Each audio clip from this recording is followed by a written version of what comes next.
welcome to another episode of the Unconventional Christian Podcast, and I am your host Ladun Thompson, and I am sitting with the biggest, First, it used to be the biggest out of Greenberg. Shout out to the top. Then it was the biggest out of New York, man. Right now, we are the biggest out of the United States of America with my guys from Earn Your Leisure podcast. Unless you've been under a rock somewhere. Perhaps. Yeah, under a rock. They got to be under a rock somewhere. Yes, my guys, Rashad and Troy, the two out of a whole team. Two out of a whole team that make up the Earn Your Leisure team, man. Thank you, man. Thank you for guys for having just making this time with me today. Yeah, it's gonna be dope, man. You are alumni, so alumni get special privileges. Yeah, Ladun, man. First off, I got to do a recap of my own. Not a recap. I have to redo my EYL podcast because I watched the video the other day. And I was like, I was dead in the middle of the pandemic, and I looked crazy. You had a hoodie on. You might have did the interview with a hoodie on. I did do it because my hair was crazy, no shape up. That was a first. Yo, I looked crazy, but I was just happy to be in the building, man. That was a good one. That was dope. Yeah, How y'all doing today? Good, brother. How you? I'm excellent, man. Yeah, it's been a minute. We ain't seen each other in a few weeks. I know. Last time we seen each other was Nigeria. Yeah. Great time. Shout out to Lagos. Shout out to the whole team out there. Lagos, shout out to you. Without you, we wouldn't have had interest into the country, number one. So shout out to you. That's a fact. That's a big fact. Oh God. So usually I always start off the podcast with a prayer. So I'm just going to bow our heads for a prayer real quick. Father God, thank you for bringing us here. Thank you for this opportunity to come together and to be able to fellowship, to talk. Father God, we thank you for all that you do, and we ask that you bless this conversation. Let it be a blessing to someone. Let it change someone's life. Let it be an inspiration. Keep these two amazing men covered in all they do over the next coming weeks, next coming month, next coming year. Father God, keep us aligned in all we do, and we know that you are the center. In your name we pray. Amen and amen. Amen. Yeah. Amen. Yo. So, one of the biggest things for me now, just sitting here with you two, because one of the biggest things that you guys always have conversations about is always going to be somewhere along the lines about finances, about stocks, about crypto, NFTs, all that. So I'm pocketing that right now. So this podcast is really geared towards faith. You know what I'm saying? And how important faith is in everyone's journey. So for you two, the first thing that comes to mind when I think of you is family, right? Like coming from the families that you came from, how important was it that you came from your specific family and and the part that it played in who you are today?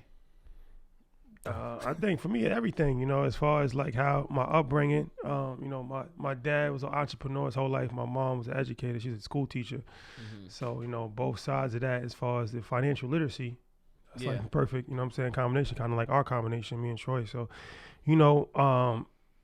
business is something that, isn't really taught a lot of times in the household or encouraged a lot of times in the household, but it was the opposite for me. That was something that was like real big for me. Like, like business was a cornerstone of like, something my dad always talked about. Right. Real big on like, having your own business and black economics, like all the stuff that we hearing about right now, like recirculating the dollar and stuff like that. That was like really taught in my household early. Like, so I understood that from an early standpoint, early age. And I always was fascinated with business and finance, so I always knew that I wanted to work for myself. I knew I never wanted to work for anybody else. I always wanted to be a businessman. I always wanted to be an entrepreneur. And, my mom just being like, who she is as far as a school teacher and a nurturer, that gave me that balance, with the energy of entrepreneurship, but also the energy of, having, somebody that's grounded in education.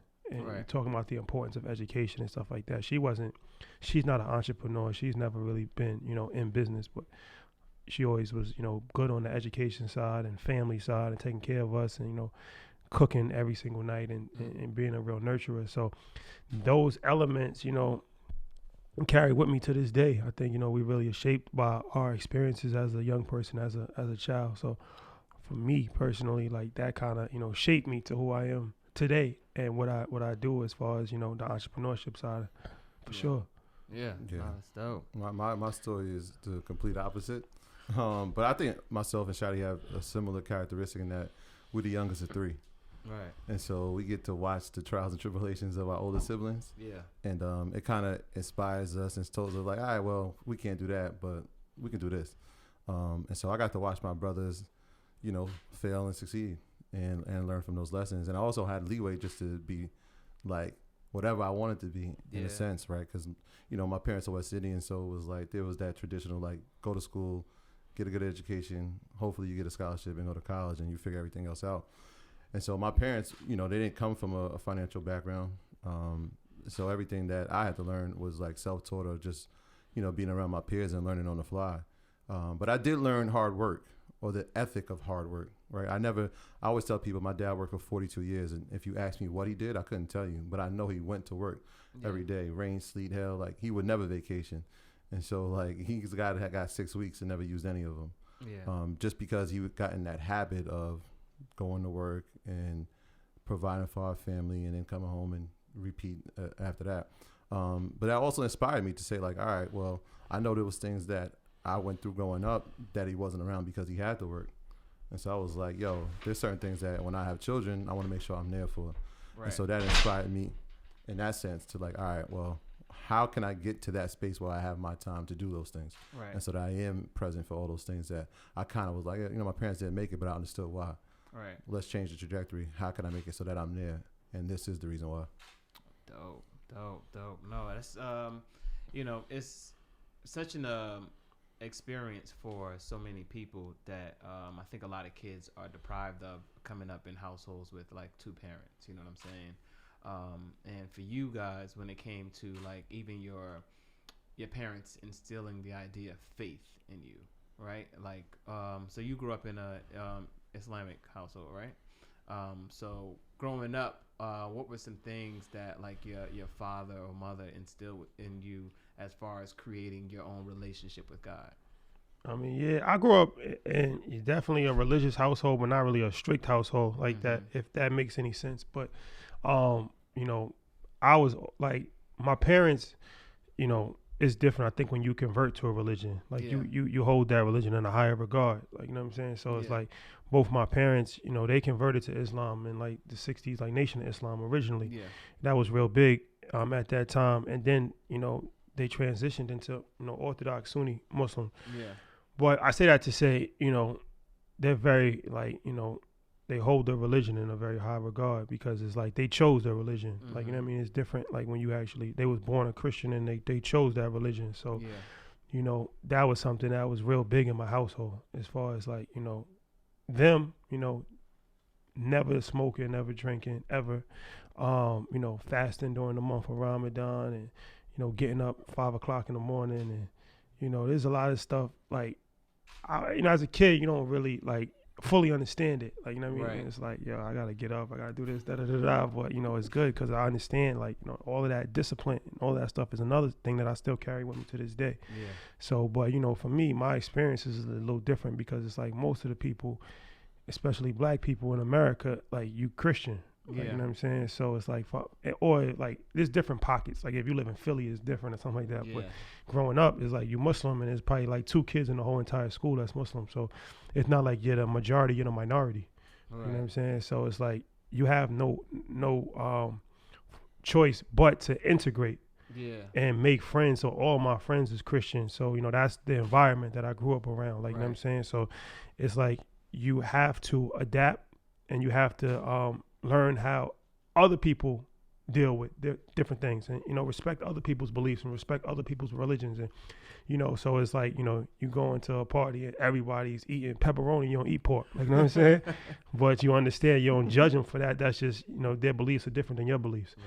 So for me, I look at it like, it was a blessing to actually have that upbringing because, and that kind of goes back to the entrepreneurship too, because, like, even though they left the Nation of Islam, a lot of, the teachings, they still kind of carried with them. Right. And one of the teachings was like the entrepreneurship.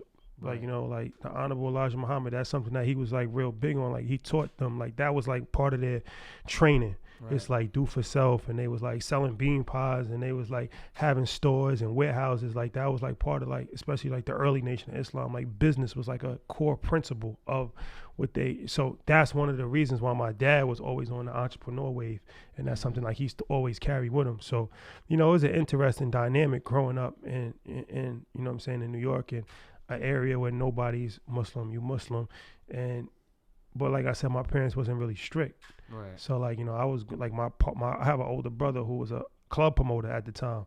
Yeah. So like when I was like 13, 14, I was going to clubs. Right. You know what I'm saying? I didn't really have a curfew. I never really had a curfew. So it's like coming in of a household that's religious, but you could really do a lot of different things. Like I'm getting tattoos at like 16, like, you know what I'm saying? Yeah. So it's a very interesting dynamic, which once again kind of shaped me to who I am now, Yeah. where I still carry core principles with me, but I'm not an extremist. Yeah. And I still have a balance, like, you know what I'm saying? And I think, you know, being able to not, I didn't come from a strict home, so I wasn't like overly pressed to do things. Right. Like I was exposed to a lot early on, just being around, you know, seeing different things, but I never got pressured into like doing drugs and smoking and stuff like that, because I just didn't want to. Mhm. But I think like if I was under like strict regulations, and then I might have tried different things and done different things just to kind of test it out. Right. But just being around it, I didn't necessarily have to test certain things out because I'm around everybody else that's doing it. Right. So it's a little different for me. It's like, all right, I don't necessarily have to do it because all my other friends are doing it. So I could just learn from their experiences and see like this isn't something that I'm really interested in. So, you know, it's interesting dynamic growing up for sure. Right. Right. Yeah. Mine's is, you know, it's funny that you said that, like that seeing things and not be able to have to experience because other people went around. I feel like my parents went through that. Like my mom, they're from Jamaica, but my mom was Catholic. My dad's Christian, and so it was interesting because it was like I felt like my parents had to go to church. Right. Like especially in the islands, like you going to church every Sunday and you going to Bible studies and you doing all that. And I think that weighed on my parents so much, especially my dad, that he was like, by the time he had kids, it was like I went to church enough for them. So we became like the EMC Christians. Yeah. That's that Easter, Mother's Day, Christmas. We was EMC Christians growing up. That was it. That was the only time you're gonna see us. And then like every time, you know, my grandmother, rest in peace, she was heavy into the church, and so like we visit every now and then with her. But it was up to us. I mean, we had a relationship with God. Obviously, we prayed at night.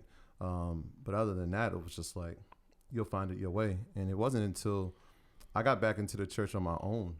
Right. Because my brother, like, you know, we always were around each other all the time. Yeah. And he started going to church and he stopped hanging out with us. And I was just like, yo, what's this guy doing? Like I'm like, all right, well, let me just see what it's about. And I went to a church in New Rochelle at the time, and it was like the pastor was young and he was using hip hop references, kind of like, you know, how we use hip hop because we grew up in it. And I was like, all right, this is kind of cool. And so I developed my own relationship with God as a young man, and then as a man and a father and a husband, and all those things. But it was interesting, like growing up, like you said, we just had that freedom. We believed in God, but we weren't going to like church every Sunday and Bible study and Sunday school, and you know what I mean, like which I think it benefited me because it was like, all right, well, let me experience what this is like on my own. Let me find out what religion is on my own. Yeah, no, you know, for me, because one of the biggest things that I deal with, just even being a Christian, you know what I'm saying, this is why I call it the Unconventional Christian Podcast, is because it's like one of the big things that has pushed a lot of Gen Z, a lot of even you know, older people away from organized religion is how it's sold, how it's packaged. And I think a lot of people don't really get an opportunity to experience it on their own, to have their own like aha moment with God. You know what I'm saying? Instead, it's pushed, it's sold, and you're told to do this, that's bad, that's good. And it's just, and you know, look at the Bible, and we're looking at something that was written so many years ago by somebody else. And I think that one of the biggest things, don't get me wrong, there's so many like important things in the Bible, in the Quran, that are that are things that can be used today. But I think the most important thing for me has been relationships over religion. You know what I'm saying? If people get to see the God in you, then they'll be interested in having their own relationship with God.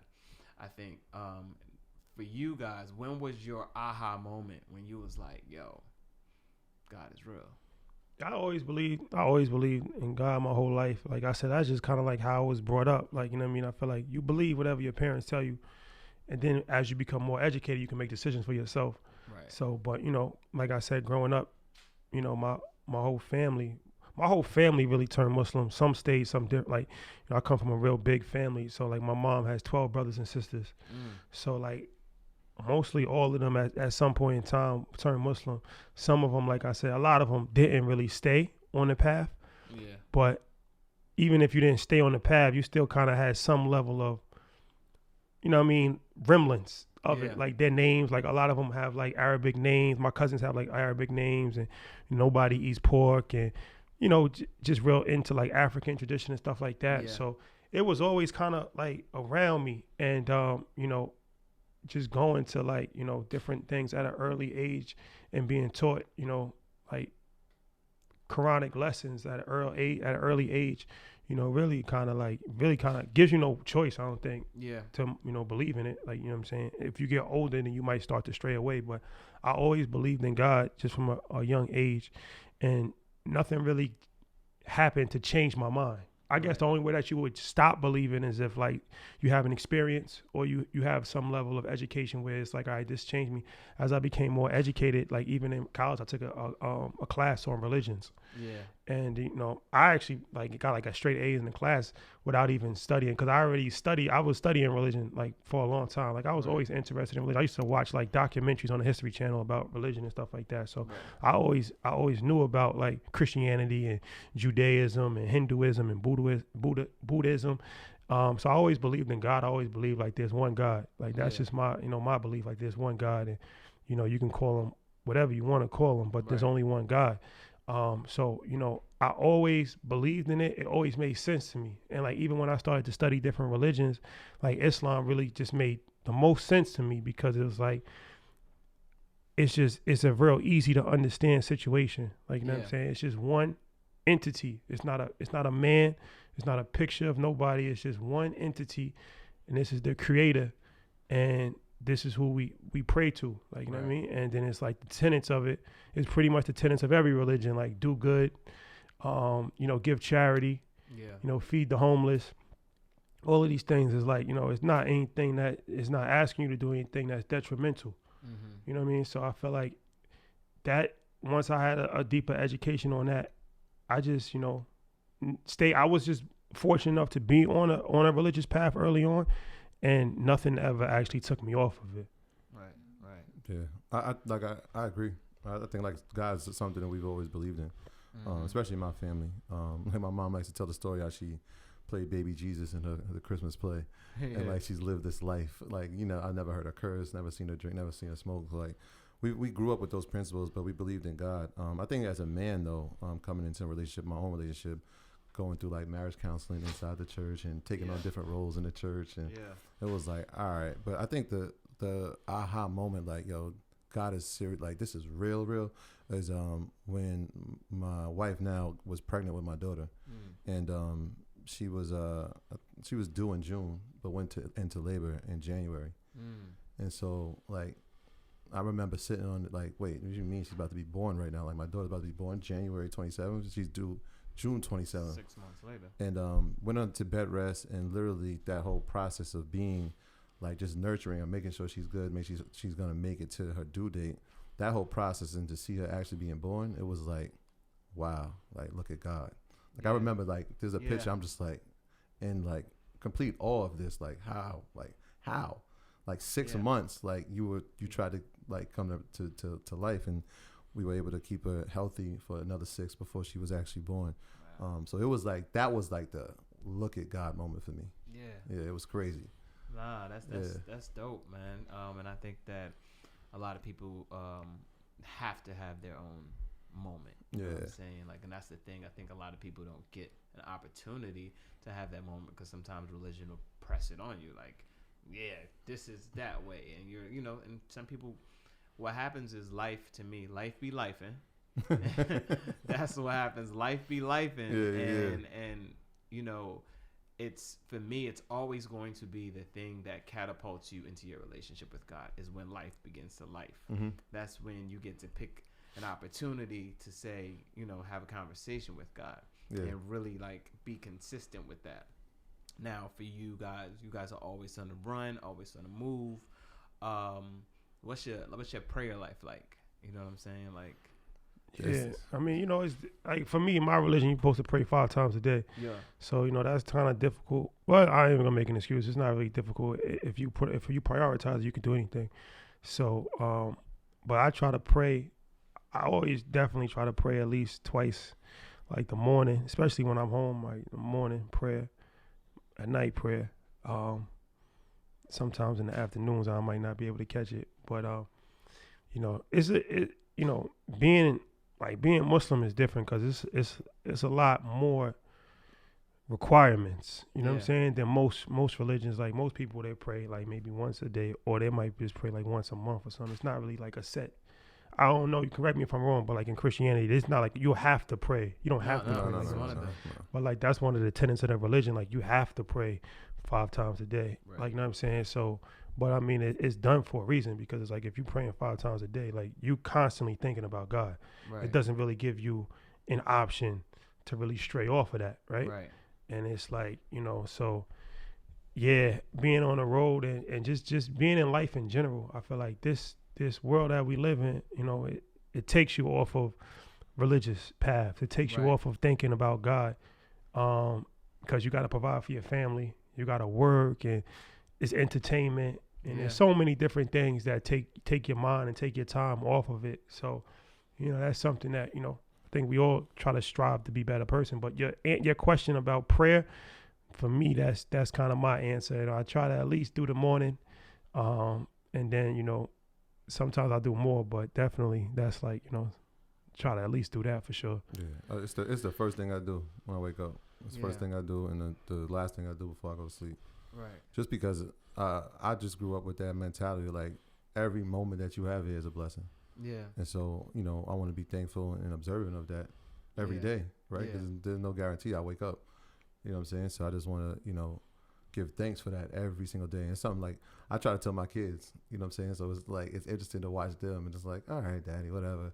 Yeah. But like, I'm praying for everybody. Yeah. And like I said, just to be grateful for the blessings that I've received for that day and for the days to come. Yeah. You know what I mean? I think it's very important. So yeah, first thing, that's why I said the other day, like I don't keep my phone in my room. I don't want to be distracted because I know I might look at it. It might be the first thing I do when I wake up. So I keep it away from me because I want to stay grounded in that. Like, all right, before I even like kiss my wife good morning, I'm like thanking God for this day. You know what I mean? No, that's important. You know what I'm saying? I think that a lot of people do not have that. I love the foundations of Islam. You know what I'm saying? I love it. Even as a Christian, some people will be looking at me like, what? You know what I'm saying? Like, I think there's that barrier that has to be broken because I'm in the gym. I'm going up the stairs, and you know how you go around a circle of the stairs. But the first floor, I was running past, and I saw a dude pull out his mat, and he was praying under the stairs in the gym. And I was just, like, so in awe of his, like, unashamedness. Because even as much as I am somebody who prays, I just think of myself saying, let me go in this corner right here on the floor and lay on the floor and pray and bow my heads. Yeah. And it's like, that's like when we was in Africa. We was in Egypt. I think it might have been Nigeria too, I saw. But, it's like when prayer time, Egypt, obviously, that's a Muslim country. Yeah. Nigeria is like 50-50. Yeah. But there's a lot of Muslims in Nigeria, obviously 50% of the population. That's a lot. But it's like, when it's prayer time, like you see people just in the street. Yeah. You know what I'm saying? And they it's don't like care wherever. But that comes with but it's even more impressive to do it in a non-Muslim country because it's like if you're in a Muslim country, it's still you're around. It's one looking. It's regular. Exactly, it's regular. Yeah. But like you said, if you're in New York and it's just like that's kind of hard. And like even dressing. Like, you know what I'm saying? Like women, like, you know what I'm saying? Like my mom, like she, never shows her hair, always covered her hair. Like, so my sister doesn't do that, but I can understand, like, that's a lot of pressure. Like, you know what I'm saying? Like, you might not feel comfortable. Like, it takes a lot of confidence. It takes a lot of confidence to, you know, carry yourself in that manner, to dress in that manner, because it's like, it automatically attracts attention. Right. Like, you know what I'm saying? Automatically attracts attention, and automatically, you know, people look at you like you're different. Right. You know what I'm saying? Like, treat you like you're different or whatever. But it's like, if that's what you believe in, then that's what belief is. That's what it really is. Like, right, going against what everybody else thinks is cool, and just saying, standing firm on like what you believe in. And that's like, you know, something that everybody has to come to grips with themselves. But yeah, it's definitely like something that, you know, when you see people do stuff like that, it's like you really believe in something.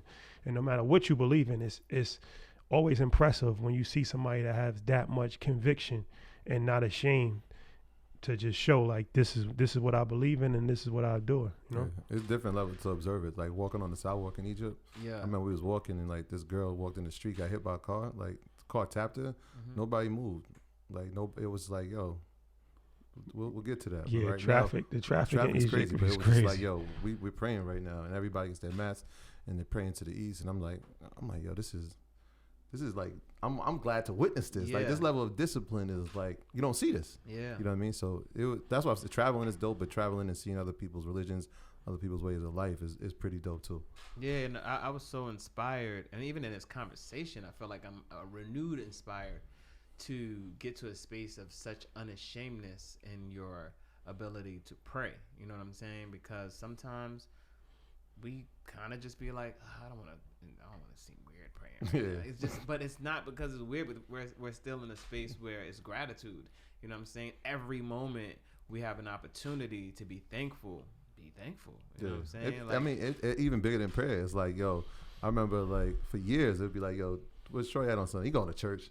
It's like, yo, like what's wrong with that? Yeah, I'm going to church, but nobody was going to church. My friends wasn't going to church every Sunday. And it was like, yo, that's where I'm at. You want to find me from 9 to 12? That's where I'm at. Like, beat me there. Yeah. You know what I'm saying? But it's that connotation. Like, oh, man, whatever. You trying to live a perfect life? Like, you know what I'm saying? I'm like, nah, man, I'm just trying to just further my relationship here. Right. But it's part of it.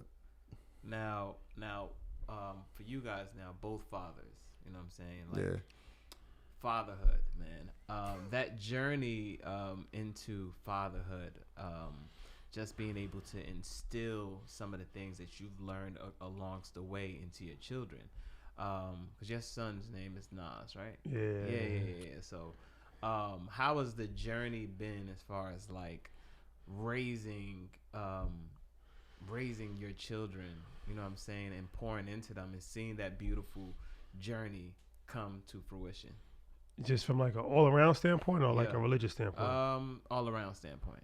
It's been amazing, you know what I mean? Like to actually see somebody that, you know, is like a miniature version of you, but still a different person. Yeah. You know, like he kind of looks like me, but he has his own personality and his own, you know, attitude towards things. Yeah. And, you know, his own upbringing is different. Like, you know what I'm saying? To grow up, he's just growing up different than me, period. You know what I mean? Because it's like, me and his mom aren't together. Right. So that's a different dynamic than what I grew up in. Both of my parents was then in the household. So that's a different dynamic altogether. But then also it's a different generation where you have social media, you have, you know, TikTok, you got, you know, Fortnite. So his upbringing is just different than my upbringing was, you know. Right. But it's dope to actually be able to, you know, spend time with him and give him information and just watch him, you know, soak it in, and learn and you know, just kind of follow a lot of the things that, you know, my dad did for me. Like, you know what I'm saying? Like as far as sports, like I played sports my whole life, and that was my dad taking me all over the city, all over everywhere, really. You know what I mean? Taking me to tournaments in Jersey, taking me to tournaments in Brooklyn, Queens. Like that was like something like all over that. My whole childhood, it was like really spent playing basketball. Now I get to actually have that experience with him. Right. And, you know, take him. I was just in Jersey with him last weekend for a tournament. So, you know, I'm running around with him and, you know, trying to get him personal trainers and stuff like that, and going to AAU tryouts with him. So, you know, it's a good experience, I think, because it's like, you know, still learning on the fly. It's not like anybody hasn't mastered it. I think to be a parent, there's no perfect parent. Right. You know, all you can do is just try to, you know, provide for them and, you know, give them as much attention and love and support as you can. And then, you know, they shape however supposed to, shape. But it's been definitely a good experience for me, definitely, for sure. Yeah, I think it's the greatest thing that I've ever done. Yeah. I think it will be the greatest thing that I've ever done, because that's legacy. Yeah. And it goes back to like what I was saying before about like you see the things that your parents were able to do and not able to do, and now you get a chance to press reset on that. Yeah. Like, do you want to become the same one? But it also gives you a sense of perspective. Like I used to like question like, yo, man, my dad doesn't take me to basketball, right? Well, he grew up playing cricket. You know what I'm saying? Like, how many of my friends are playing cricket? Yeah. So if I wanted to do something, I'd have to go to Van Cortlandt and watch him play cricket. Right. You know what I'm saying? But what that did was it also made me think as I became a father, like, well, who's his model? He didn't have a father. Right. You know what I'm saying? Like if I think about my mom, she didn't have a father. And so what the model of a father was supposed to be wasn't set for him. And so I understood that part. So like even when he's telling like his dad took him to basketball practice or baseball, like my parents wasn't doing any of that. Like I remember going to school, it was like, yo, I'm like, yo, the kids got lunch boxes with snacks. Like they're like, hey, go to school. You know what I'm saying? And now it's like, yo, my kids go to that. My parents were at work, so they never were able to do parent teacher conference, and they weren't able to come to the recitals, and they weren't able to come to any basketball games. And it's like, I get it, because their thing was like provide. If I don't provide, you won't be able to do those things anyway. Right. And so my thing was like, all right, let's put myself in a position where I'm able to do some of these things and see what the impact is. Plus, they have now the freedom, right? It was like, yo, you got to be successful. Like, go to school. And now we're putting our kids in a position where it's like, let's try a bunch of things. And whatever you think you're going to be successful at, or you want to put a passion to it, let's do it. Yeah. You know what I mean? So it's a whole different dynamic. That's why I said I think it'll be the greatest thing that I'll ever be able to do is to raise my children. Right. And the goal is really to like one day when I'm not here, like wherever they go, they'll know like, yo, that's that's Troy's son. That's Troy's daughter. It's Troy's. And the way I've treated people and the way I've taken care of people and given value to people, they'll see it in return and pay it back towards my children and their children to come. Right. So, and it's dope to see that because you guys come from two different spectrums, right? Because you're married, single life.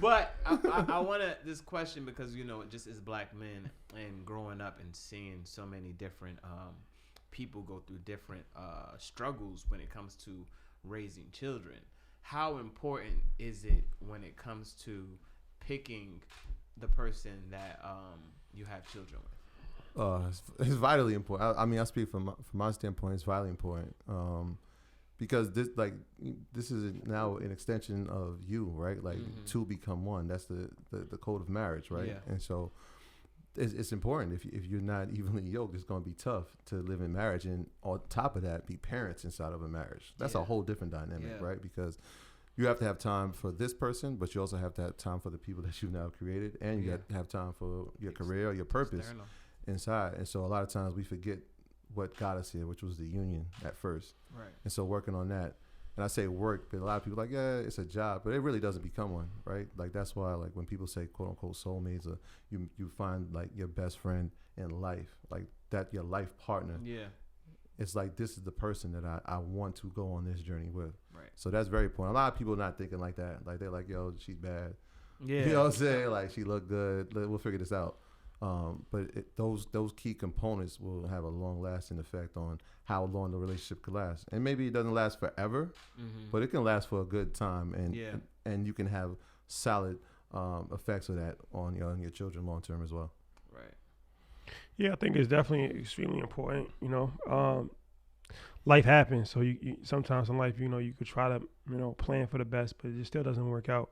But the key is to actually, try to prepare early on, and that's something that can really stop a lot of people is having children with the wrong person. Whether it's in wedlock or out of wedlock, really, relationships can take a toll on you.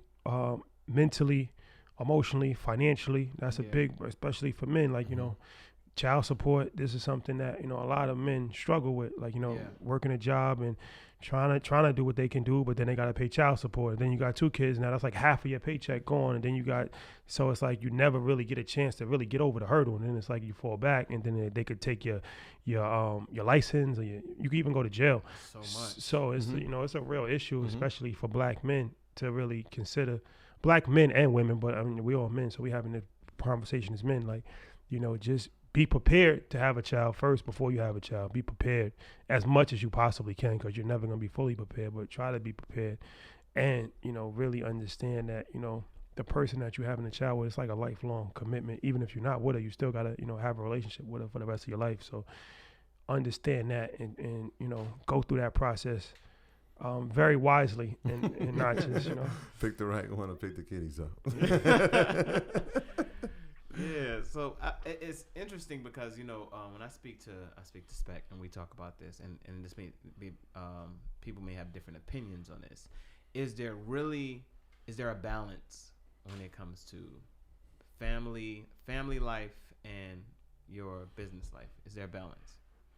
I mean, it depends. I guess, you know, I saw Shannon Sharp had put something on that went viral, and it was like, you know, in summary, it was like, no, you can't really have a balance. Like, if you're going to be great, and I kind of agree with him on that, because I feel like, you know, I don't know anybody that has reached a level of like exceptional greatness, whether it's in business or sports or music, anything that, you know, I don't think anybody has really ever have a balanced life. They might have a balanced life later on, but, you know, that's why you look at the Forbes list and a lot of them are divorced, right? Yeah. Or if you look at, you know, people like Michael Jordan, and it's like, you know, obviously he wasn't there. LeBron James, no matter how good of a father he is, and he's probably one of the best fathers that we have, an example, he's not there for the majority of his kids' games. Yeah. It's not because he doesn't want to. He's working. Yeah. He's on the road. He got 82 games, like, you know what I'm saying? So it's difficult to be there to pick up your son from school when you got 82 games on the schedule, like, you know what I'm saying? Right. So I just feel like that level of excellence, you really can't have balance. The most you can do is try to, you know, be present when you're there and do the best that you possibly can. Yeah. But I feel like life is a seesaw, and a lot of times when you ask for these things, you ask to be famous, you ask to be wealthy, that you don't get those things without trade-offs. Mm-hmm. Yeah. The trade-offs is work. Right. You know what I'm saying? That's the part that nobody sees. It's like they see this person with a bunch of money, they see this person that's famous. What did he do to get that? He sacrificed his whole life. Right. Yeah. Like, you know what I'm saying? Yeah. So, and even if you don't get that, like, even if you look at like civil rights leaders, look at like Malcolm X and Martin Luther King, like, they wasn't really there a lot of the times. And you can see like they had strong women, they had their wives was present, right, and they was taking care of a lot of the household things. But, you know what I mean? They wasn't actually able to pick their kids up because they was fighting for our rights. Right. They were fighting civil rights. They sacrificed their lives for us. Like, you know what I'm saying? So that's just my opinion on it. That's my take on it. It's tough, man. It's tough. Like, all those things I said I wanted to be there for, like, even for us, like, now I'm slowly being pulled away from. Yeah. So there comes sacrifice with it, right? Like, my kids didn't ask for this, but this is what comes with the business that we've created. You know what I'm saying? Like, people, like you said, people don't see that. They don't see, like, they see us like, yo, we traveling. But on the other end of that, there's a kid who's missing his father. Yeah. And a daughter who's missing her father, and a wife who's missing her husband. And so I think the best way to even try to attempt to balance it is to have like extreme communication channels. Yeah. So communication, it doesn't, like, no matter where I am in the world, like, I'm up when our kids are getting on that bus. Yeah. And I'm FaceTiming them before they get on the bus, and I'm FaceTiming them when they get off the bus, right? Yeah. Because it was the same thing that I was asking for when I was working. Like, I want to be there for them. Right. And so having those levels of communication, but also having communication with my wife. Yeah. You know what I mean? Because, like, again, now she's missing a husband and she's raising kids. You know what I mean? Pressure. So there's more pressure. So having communication, but explaining to them what's happening.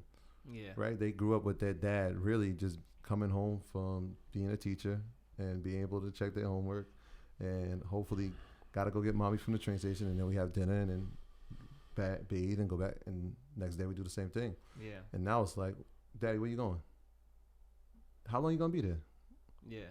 2 weeks. We're not gonna see you for 2 weeks. And it's like, you can feel it, right? You can feel that pressure, like, damn, like, but then I explain it to him, and it becomes more of a, I understand. And so now every time it becomes a little bit easier, like, Daddy has to go away. Oh, what part of it? Can I come? And so, like, that's one of the things we do too, is like, any chance we get to bring our families, we bring them. Yeah, so they can see what this is like. Yeah, y'all brought them to Egypt. They can see what it's like. Like this is what we're doing when we out here. And they're like, wait, you got to go do another episode? You got to go do this? Like, yeah, this is what I'm doing when we're away. Like, so they get a clear understanding. And, you know, they might say like, yo, I want to do that. I want to do that. It's not like, yo, when my dad was like, we're going to Toronto every summer and I get to watch him play cricket for 3 hours. I'm like, this ain't no vacation. You know what I'm saying? So, yeah, it's part of it. So I would say, like, it's tough, but making the attempt to try to balance, I think, goes a long way. Yeah. I don't know if it's possible, but the attempt in itself is good enough. What in your life, because with that, like, you know, there's no balance, right? Like something has to suffer, right? Mm-hmm. For both of you, what suffers? I think time with my family. Mm-hmm. Number one. That's the most glaring one. Yeah, like I always say that. Like, and I don't post as much on Instagram because I want them to. Like, they didn't ask to be a part of social media. Yeah. Their dad is part of social media. You know what I mean? So I try to keep, I guess I'm a social presence with a private life. I like to think of it. Right. Yeah. So I try to keep that, like, as close as to me as possible. You know what I mean? Yeah. Understood. I think it's sacrifice. You said what suffers the most? What suffers? I guess just like having like a personal life. Like, you know, I don't really have a personal life like too much. Like, we traveling, we have do different things. Robot. Yeah. So yeah, like I ain't really doing too much outside of that. You know, back, you know, try to spend as much time with my son, but like a healthy relationship. Yeah. Different things that people prioritize. Like, it's not really a top level priority for me right now because I'm like, I know that I'm not even gonna be able to really give somebody a full. You know what I'm saying? Like, it's kind of selfish. And I think that's powerful, though, right? That's not even real. selfish. I'm saying that's selfish for me for you to get into something because I know that I'm not gonna be present. Yeah. But that's what I'm saying. Like, to have that perspective is in depth. Like, yo, I know that this, but on the other end, somebody's looking at it. They're like, no. It's like, nah, but like, this is what's best. Yeah. I think that's powerful. Yo, I mean, that's so real because I think a lot of men are unable to say that. You know what I mean? Because you know, the desire is there. There's a space where love is there. But it's the classic, you know, saying sometimes love isn't enough. You know what I'm saying? Like, you know what I'm saying? Like, and women don't want to accept it either. Because a woman, not all women, but some women will want a man like that is successful or has certain moving around because that's certain things are attractive. And all signs point to the fact that he's not going to be present. He's not going to be the best communicator, but they'll like they'll push that to the side and they'll like want to be with the person. And then when that becomes an issue, it's like, yo, you're not communicating. But it's like, I wasn't communicating from the beginning. Yeah. Like, you know what I'm saying? But it's like we look past certain things when we want certain things.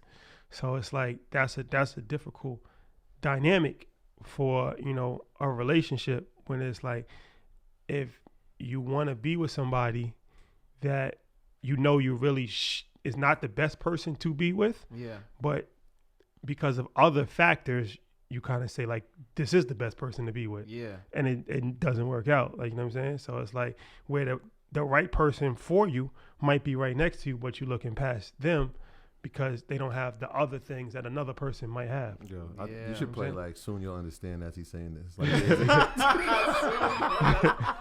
that is the perfect record to right? play in This the is background. Like perfect like background music for this segment. Yeah, yo, that's real because like you said, that ends up being some form of self-abandonment, right? Like that plays into people. We do that, you know what I'm saying? Because we say, yo, this person has 60% of what I want, but that 40% later on plays a role later on because you realize like, yo, I like love. I like affection. I like waking up. You realize that somebody likes waking up next to that person every day. They like the opportunity to make breakfast for that person. And then you don't realize that you're signing up for the possibility that you'll be making breakfast for one every morning. You know what I'm saying? So, and it's not, but you know, that's real you talk. got that Birkin though. You know what I'm saying? You got that Rollie. You got that range outside. You know, everything's paid for. You can you know live your life, but in the same token, on a family side of things, that you know, having a committed partner that understands your purpose too, though. Yeah, you know what I'm saying. A lot of people claim to understand your purpose, until they have to step into those shoes where they have to realize that it's going to require some sacrifice. Yeah, that's why I think the communication piece is vitally important. Because at the beginning, it was just like, I'm assuming that you hear, like, I'm saying these things, but I'm talking to so many people, and I forgot to communicate with you. Like, imagine that. And so, like, from that end, it almost feels like the world is more important than you. Yeah. When it's the opposite, right? Yeah. Like, this world is more important than them. Yeah. And so, like, that's the communication piece. And, like, as I learned that, my life, especially as we started to ascend and move around a lot more, became a lot easier. Because it was like, yo, here's what's happening. How are you doing? Right? Like, you forget to even ask these questions. Like, because it feels like somebody should be asking you, how you feeling? Like, I'm the one out here just going crazy right now. Like, I miss being home too. Yeah. You know what I'm saying? And so, like, that piece, that communication piece is so vitally important. And that's a perfect segue into the question, because you know, having people ask you, how are you? You know what I'm saying? Just as men, as black men in this world, as globetrotters, trendsetters that you two are, realistically, like, what amount of time or investment do you do into your mental health? I think every day I'm trying to just block out time for me. So like I said, I'll put the phone down. I'll close the computer up. I'll just go sit outside, just like get the fresh air, get my thoughts together. I like when it's quiet. We had this conversation the other day. It's crazy. Maybe 2 weeks ago, I called him, and I was just like, "Yo, how are you?" He's like, "What you talking about?" I'm like, "Yo, like, cause I know what it's like, right? Like, there's a couple of people in this equation that knows what this is like moving around, right? And like me and him for sure know what it's like, cause we, you know what I mean? We're doing it as a face of it, right? And I was like, "Yo, how many times does somebody even ask you how you feel? Like, how you doing?" Yeah. Like, I know him his whole life, you know what I'm saying? Like, that part of like what he was just explaining, like, yo, I can't do this right now. Doesn't mean that I never want to do it, or I don't want to get back to this place, And so, like, tapping in with him like that is important, and him tapping in with me and tapping in with our other brothers is like, because everybody's like, yo, what y'all doing next? What y'all doing next? Like, yo, what's going on a personal level? Yeah, we have a business relationship, but we brothers first. Yeah. And so that part is the piece that gets looked over. So like, I try to quiet the noise. I try to tell him to quiet the noise. He not gonna. Robot. Yeah, robot status. I'm like, yo, I'll put down and I'll have 47 text messages that I miss, and I don't feel away. Yeah. You know what I'm saying? I got to keep my sanity, try to keep that balance. Yeah. And so like when I said like I don't keep my phone after 10, good luck. If you didn't talk to me about something that was vitally important before 10 p.m., then it can wait for tomorrow. The only time I'm going to answer is like if he called me, because it's probably an emergency. Right. You know what I'm saying? Relating to himself or something in the business. Because everybody else, they already know. You know what I mean? Right. Yeah, so I try to block out space for that. Yeah, I do the morning. Like, that's been like a ritual for me, like for years, even before this. Like, I wake up in the morning and like, you know, just kind of like, not like a full meditation, but, you know, just lay in bed, just get my thoughts together. I do that a lot, actually. Like, you know what I mean? Like, just, I've always been kind of like more of a loner. Like, you know what I'm saying? So I'm by myself. Now, you know, we do this all the time, but for the most part, I'm usually by myself. So I like being by myself because it just gives me time to think. So I don't know if that's classified as like a mental health exercise or not, but for me, I just like that vibe because I feel like, you know, that allows me to like flush out thoughts and kind of work things through my mind and, you know, think. I don't have to like be around a bunch of people and have a bunch of conflicting ideas and thoughts and things of that nature. So, I mean, that's how I look at it. Like, you know what I'm saying? Like, I just like to just have some time to just zone out. And that helps the creative process too, because I come up with different ideas and different things of that nature. So that's real big. But the morning, I definitely, you know, that's like a morning ritual for me. Like before I get out of bed, I usually stay in bed for like sometimes up to an hour. Or just like, you know, I got my phone. I'm kind of scrolling through Instagram, but I'm still like, you know what I'm saying? I'm in my vibe. Like, you know what I'm saying? I'm just in my vibe. Like, I'm in my happy place. Yeah. But, you know, and it's dope to see that that's why you guys are brothers, but that yin, that yang. You know yeah, for sure. Because, you know, you guys are able to keep each other sharp, you know what I'm saying? And that's like a lot of times, you know, people don't have that. You know, you have some, like a lot of people industry-wise that, you know, maybe solo. You have like the Kevin Harts who have like people around him, you know what I'm saying? But he doesn't have a partner when it comes to being able to get into that space of just like, you know, letting the guards down and getting vulnerable. And vulnerable is such a weird word to men. You know what I'm saying? But it's like vulnerability is necessary. Opportunities to just be able to say to my man, to say, yo, I'm overwhelmed. You know what I'm saying? Like, that's much. You know what I'm saying? Like, I need help with this. You know what I'm saying? It's just, it's a tough step to take, because I don't know. I think in our community, of course, it's been, you know, talked down on to be vulnerable. Yeah, you know we can do it all. Yo, you know, this season of my life, Ladun's life, has been ultimate vulnerability and transparency, because it helps me. You know what I'm saying? I'm able to be transparent. I don't know with you. I'm sure you have to be ultimately transparent with your wife. Yeah. You know what I'm saying? Yeah. So, and when it makes life easier. Yeah, because sometimes as men, we think that we don't, not sharing something is, makes us stronger, makes us more powerful. Like, I'm carrying this load, but being able to share, you know what I'm saying, with somebody, you know what I'm saying? And that's dope, man. I love it for y'all, man. Yeah. I encourage everybody to tap in on your people. Yeah. You never know what's going on. Yeah. So, and then also, let me lean into this mic. So, with y'all stepping into this space you are, now you guys are Earn Your Leisure. You guys are the face of, you guys are the face of the new Black Wall Street to me. You know what I'm saying? You guys are the face. So many people have made in the ripple effect of what Earn Your Leisure will have in the next 5 to 10 years is undescribable. Can't describe what it's gonna. We can't see it, but we know it's coming. It's such a big thing. Did you guys ever have a space where you felt imposter syndrome coming into who you guys are now? Imposter syndrome. Nah, I didn't, because I always knew. I always knew that I wanted to do this before. Talk dirty. Like, you know what I'm saying? So I always knew I was special. Like, not even to say it like that, but I always felt I was special my whole entire life. Like, I kind of always had issues with coaches. Yeah.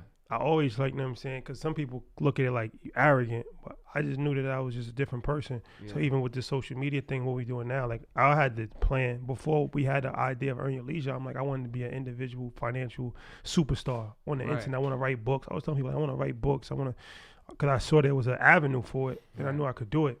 So it's like the Big Sean said, like, what did he say? He was like, he asked me how I feel. I'm going to say it's everything that I expected. Like, you know what I'm saying? It's just kind of everything that we really expected. I expected, because I always knew that it was a wave for it. It was an avenue for it.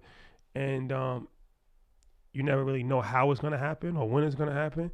But kind of had a feeling, you know? So it's like when you have that feeling, when it happens, it's not really like, you know, that much of a surprise. Yeah. It's interesting. Like, if you peel back the layers of imposter syndrome, I'm with him on that. Like, you ask the people that we worked with, like I worked with that was working for me, I said, yo, we're going to figure this out. Yeah. We're going to be important. Right. Like, just stay close. We used to tell everybody, yo, just stay close. Yo, just stay close, bro. Trust me.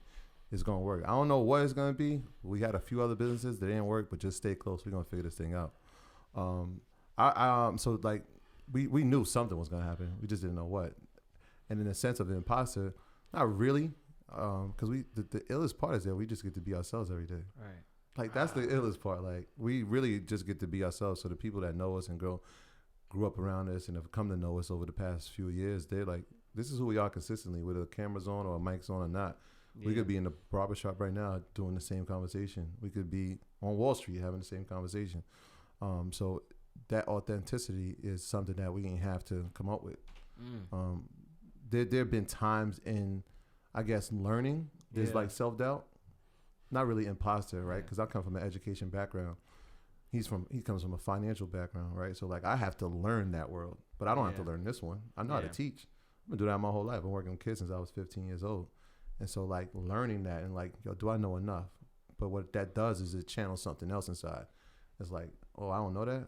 Nah, I gotta learn, right? I gotta learn. Oh, when he's talking, I'm listening very intently. Right. Oh, I know what an IUL is. I dare somebody to ask me now. You know what I'm saying? Yeah, you know what I'm saying? Like, I can tell you about life insurance. That's because I'm hearing it so much. It's like, now I'm like, all right, bet. I'm just adding it to my tool belt. You know what I mean? So we knew we was going to be here. It was a matter of time and what the avenue was going to be. But it just so happened that it was what we were already doing. And that's a message in itself. Is like a lot of times people will try to find or create their purpose, and it's right in front of you. Yeah. Like he was a financial advisor. Like I've been working with children and teaching since I was 21 years old. Yeah. Financial literacy. We're teaching people about finance. Like, right. The purpose was already there. Yo. It's a bar. It's a bar, man. Look, man, because what you guys are talking about right now is it's so easy to be in your purpose when you are who you are.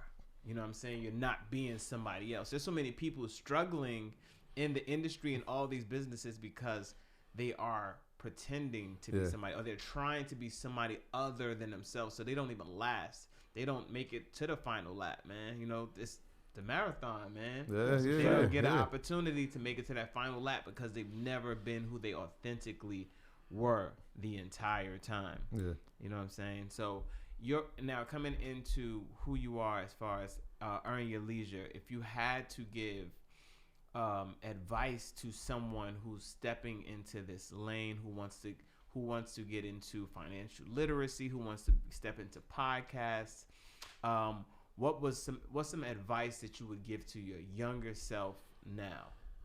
I mean, I say this all the time, but the biggest advice that I would give is just to do it earlier. That's the only regret I have. Is like, you know, like I said, I had the plan already in place. It was just took me a lot longer because it's like, you know, you have a certain level of self-doubt and fear that nobody else is going to really relate to it. And, you know, you just make up a bunch of excuses like you're not prepared, you're going to wait next year, and you're going to get, you know. So everything that I wanted to do, you know, I should have done earlier because I already wanted to do it. I had the plan, had the vision, had the whole thing mapped out. It just took a long time for it to actually get in motion. And once it got in motion, it was like, you know, everything worked out how I thought it was going to work out and even better. So that would be the advice that I would give to any young person that's podcasting or just anything in general. Is like, just start early. Like, you know what I mean? Don't let other people stop you. Don't let yourself stop you. Even if it doesn't work out, it's just a learning experience. At the end of the day, I look at it like, you know, we all going to die at the end of the day. Right. So it's like, it doesn't really matter. Like, you know what I'm saying? Like, if it's not going to kill you, it's not that big of a deal. That's how I look at it. Like, you start something, you lose all your money. It's like, all right, just start again, start back. Like, you know what I'm saying? Like, you can't really lose if you didn't start with anything. So I think we just put too much fear, too much self-doubt, too much hurdles in our way, and that stops us from ever starting. And most people just never start. Right. Mm-hmm. So it's like, just start early, learn, and just go for it. Right. Right. Yeah. My younger self, I would tell him, just keep going. The glory's on the other side. Like, I live by that. Like, the glory's on the other side. And so there's a lot of times, and people can definitely relate to that. Like, you're in a position or you're working and you're really busting your ass every day, and you're just like, yo, what is this for? Yeah. But you just keep going. Like, some people will quit, but most people keep going. Yeah. And so the glory's on the other side. Like, I really was like working like every day from like 7 and getting home at 7. And when I was in New York City, and it was just like, yo, damn, man, is this really worth it? Yeah. But all those things shaped the person I am. It helped me become a better educator, right? It helped me communicate even more effectively with the youth. And my original thing was like he said, he had the plan to be a financial superstar. My thing was like, let's scale these programs that we're doing on a larger scale. Right. And so I was like, all right, well, that can be it, right? We can teach and have these programs everywhere in the world. And that, you know, that still may happen, but it was like, all right, just keep going, because every piece of the puzzle, every step, every day, there's something that's getting added to this journey, to this chapter that you're writing, or this book that you're writing. Every single thing. Like, even when I remember I got evaluated in school, and I wasn't happy about it. Like, I was just like, this doesn't make any sense. Like, I know what my worth. I know I'm great at this, and I was like, I'm quitting. I'm leaving. Right. And they called me into the office like, you serious? I'm like, yeah. Like, for what I'm trying to bring, and to be, for somebody to view me in this light, is just inconsistent with what I believe. So I'm leaving. But I was like, again, at that moment, it was just like, the glory's on the other side of this. There's going to be a lesson from this. And like a year later, we started the podcast. 2 years later, I'm not at the school anymore. Yeah.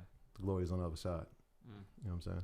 Now, if I change my name to the Glories on the Other Side, I change my podcast to the Glories on the Other Side, man. I'm trademarking that now. I'll split it with you. Yo, it's, and you know, we're getting ready to wrap soon. But changing your zero, I want to touch on that. Yeah, but before yeah, I touch on that, I just want to, always have to commend the EYL team. Everyone plays their role. Everybody knows their role. Yeah. You know what I'm saying? This is why it's success, because I feel like a lot of people don't have teams where people know their role. And I've been around y'all. You know, I'm happy to be EYL Doom. You know what I'm saying? I know my role, just EYL Doom for now. But stepping into the space, like your team, everyone from Mike, ASO, Bam, Jamal, everyone plays their role. And that's what makes this team successful. Mm-hmm. I just want to throw that out there. Yeah. Changing your zero. We had that story. We had the conversation. We were talking about your wife. He was talking about like bank account. That story is it was so pivotal. I came back from Nigeria and I might have told that story like 60 times. Yeah. About changing your zero. Just run that back to me. Yeah, man. So the conversation was based off of people's goals, right? Mm-hmm. And so like when we're trying to save money, we'll start at a high number. Like let's get to 10,000, or let's get to let's start at $100. Yeah. Right. And so if I can save $100, great. That becomes my new zero. Yeah. So if I get to 100 in my account, I'm broke. Right. Right. And so if I keep that same mentality, now I just up the barrier a little bit. Now I get to save $1,000. Can I do that? Can I really do that? Right. All right. Bet I did it. Now if that 1,000 now becomes the new zero, at least I have 1,000 saved, but I know I can't go lower than this amount. Right. And so when people have that mindset of changing their zero, moving it, let's move it to 5,000. Yeah. You've now had a nest egg for yourself, right? A savings that you can now say, all right, well, I'm capable of doing this. Right. By the time you get to 5, let's go to 10. Now 10,000 becomes the new zero. Right. You know what I'm saying? And with that 10,000, now you maybe can start a business, right? Mm-hmm. You can now invest. And all you did was just change your mindset, really. Right. Most people will grind until they get to nothing. Mm. They feel like, yo, I got $20 in my account. Or just glorified, like, yo, man, my account was negative $35. Yeah, okay. And you rebounded from that. But what if the $1,000 was your negative 35? Yeah. That mindset shift is so key. And what it can do on a number of levels is, one, save, invest, and eventually you'll be able to share, right? Because that's one of the pillars, right? Yeah. Like giving back to those who are needy. Right. And so like that just mindset shift of just changing what you think your zero is can take you like out of here. No, that's beautiful, man. I think that, and I've been saying change your zero to everyone I speak to now. Like more than ever, I'm always saying change your zero to people, because I think it is a mindset reset. Yeah. A lot of people need a mindset reset. One of the technical questions, I try to keep it super. I want to talk about things people don't ever hear you guys talk about, but everybody wants to talk about the metaverse, right? In our community, what is something you would give in layman's terms to people when it comes to just being able to give them that advice about metaverse is one part of it, but stocks, crypto, like it's just being able to have that conversation with people and saying in layman's terms, this is why it's important for our community to take that step into it. I mean, of course, don't get me wrong, the last 2 years, thanks to you, thanks to so many people, from 19 Keys to Brother Ben X, Alex Good Energy, seeing so many people step into this space of financial literacy. But there is still a lot of pushback from people when it comes to things like crypto and the metaverse. Mm-hmm. If you had to give a layman's term explanation of the importance of us taking that step into the metaverse space or even into crypto space now, what would it be? Mm-hmm. So I would say it's a tremendous opportunity to invest. It's a new frontier. It's a new asset class in itself. When I'm talking about cryptocurrency and inside the metaverse, because that'll usually whatever cryptocurrency will be accepted inside of it. And so I would say the first thing is, number one, let's familiarize ourselves with it. Mm-hmm. I would say like this plane is taking off. Do you want to be left at the terminal or not? Right. And so my thing is like, especially for us in our community. I want to have as many people on this plane as possible. Right? I don't want to leave you at the terminal and like 5 years from now, you like, this is the biggest thing and we could invest in it at an early stage and we didn't. Right. So familiarize yourself with it. Don't be scared of it. Right? It's like when I remember like when the internet came and my grandmother was like, what is that? Right. This thing sounds ridiculous. So when Bill Gates went to Dave Letterman, he's telling him about the internet. It's going to be the biggest thing. He's like, yeah, wait. So I'm going to watch something on the computer when I could just turn my TV on, and he's trying to explain it to him, and he's not really understanding it. So I feel like our responsibility and a number of other people's responsibilities to educate people on it, and then show them that the ways that they can invest, right? Right. Through having land inside the metaverse, or through having digital assets inside the metaverse, art being one of them, but clothing could be one of them, right? Like my God versus my enemies. Yeah. Like imagine if you had that shirt inside the metaverse and you had it inside your own home, and people came, and if they wanted to support you, they could buy a 99-cent shirt. Because the thing is, with the metaverse, it's like it's an avatar, right? And what people know about avatars is like they want to be distinct, they want to have it unique. Yeah. And so if the more unique you can make it, the better. And so like you have an opportunity to actually make some money inside this space. So familiarize yourself, and then find people who are in the space too to mentor you. Yeah. Right? Because that's one of the things. Sometimes we go into this thing in the dark. There's nobody teaching you about it. Right. So familiarize yourself with the space. Find somebody who's doing it. Learn as much as you can from them before you even get involved. But definitely familiarize yourself with it, because it's going to be here. Right? Like you see Fortune 500 companies stepping into the space. It's for a reason. Yeah. And so find out what the reason you're going to step into it is as well, because they're going to benefit from it. So, I mean, it's a prime opportunity for you too as well. Right. Yeah, I would say the same, as far as the education, but the opportunities is limitless as far as, talking about the Web 3.0.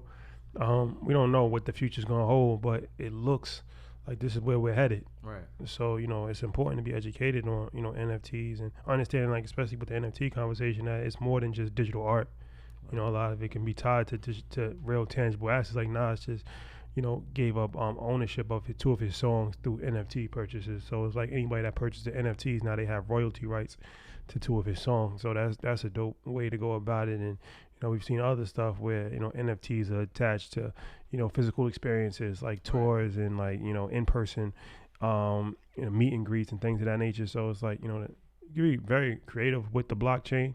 Yeah. NFTs, and it all ties together with the cryptocurrency is used to purchase NFTs, and cryptocurrency is used in the metaverse. So learning about one thing open doors to the other thing, and they're all kind of related. So we're in a day and age now where the world is changing very quickly, but the good thing about it is that you could be on the front edge of this, because nobody's an expert. Everything just started. Like NFTs just started.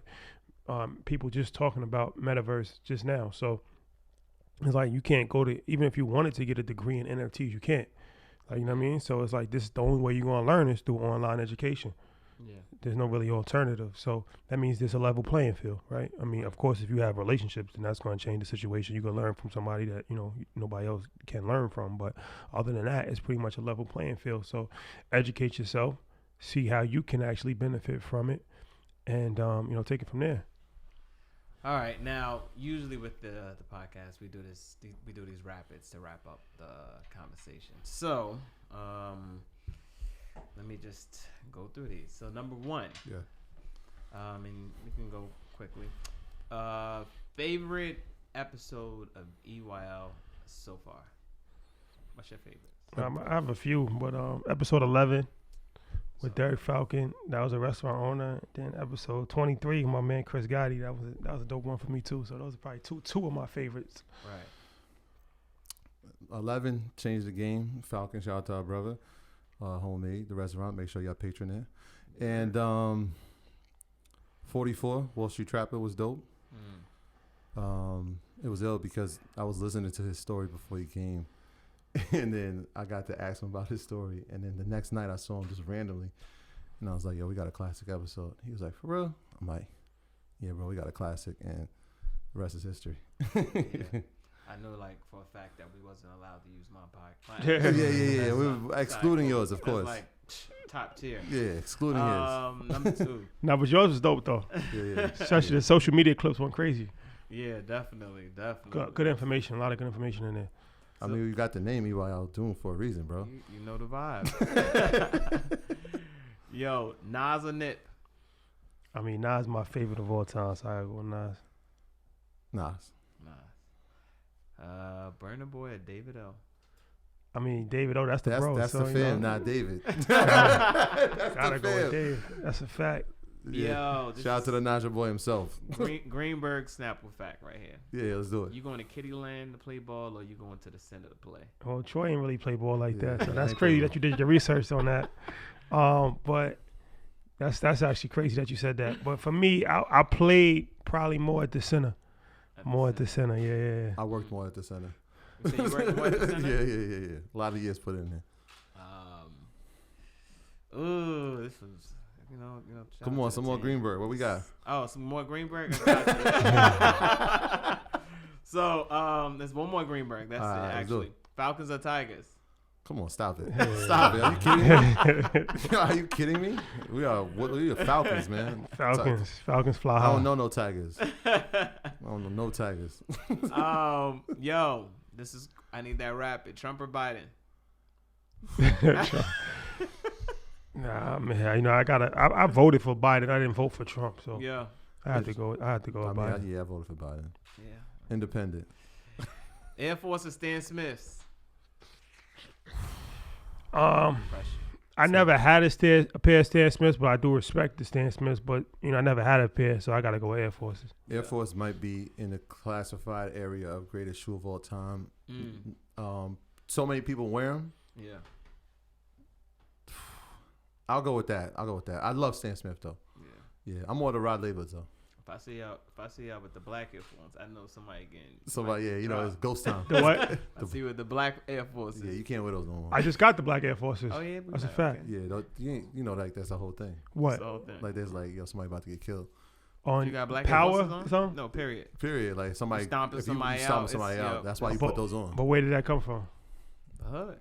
Greenberg. Sorry. I ain't get the memo. It's like the Ghost Scully. If you put that Scully on, like I ain't get the memo. But I definitely just got a pair of black Air Forces. That's somebody about to get stomped out. He wearing it in the UK. Hopefully I gotta make sure. Top boy. Reasonable Doubt or Blueprint one?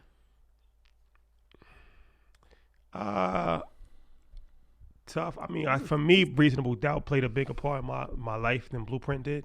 So I go Reasonable. Better album, you asking? What's a better album?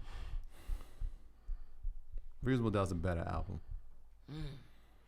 Blueprint is a classic. It's a respect there. Yeah. Jay, it's Jay. Rollie or Cartier? Rollie. Even though I have a Cartier on today. Shout out to Cartier. And presidential. and your last, the last one is, what's your favorite long-term stock right now? Amazon or Apple? Apple. Both are solid. Apple. Yeah.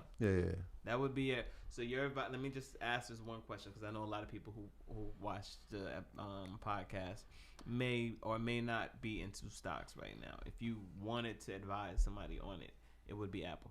Absolutely. If I had to pick one? Yeah. That's my one. Microsoft. What would be your number two? Microsoft. Amazon would be in my top 5. Yeah. For sure. It'd probably be number 3, honestly. Nice. Yeah, Amazon would be right there. Same with you? Yeah. We I mean, you spend money with them. Absolutely. I get it. You might as well. Yeah. Yo, I'm thankful. Thankful to have sat with y'all for this episode of the Unconventional Christian Podcast. Yeah, formerly known as that. It's going to be now known. The Glory's on the other side. Glory's on the other side. Because, as soon as it's on the E-Wild Network, we're going to work all that off the paper. All right. But, yo, thank you guys for being here today, or even allowing me to step into your den, first of all. Welcome. We in EYL. We in Greenberg. Yo, thank you guys, man. And thank y'all for joining us for another episode of the Unconventional Christian Podcast. There you have it. Peace. Peace.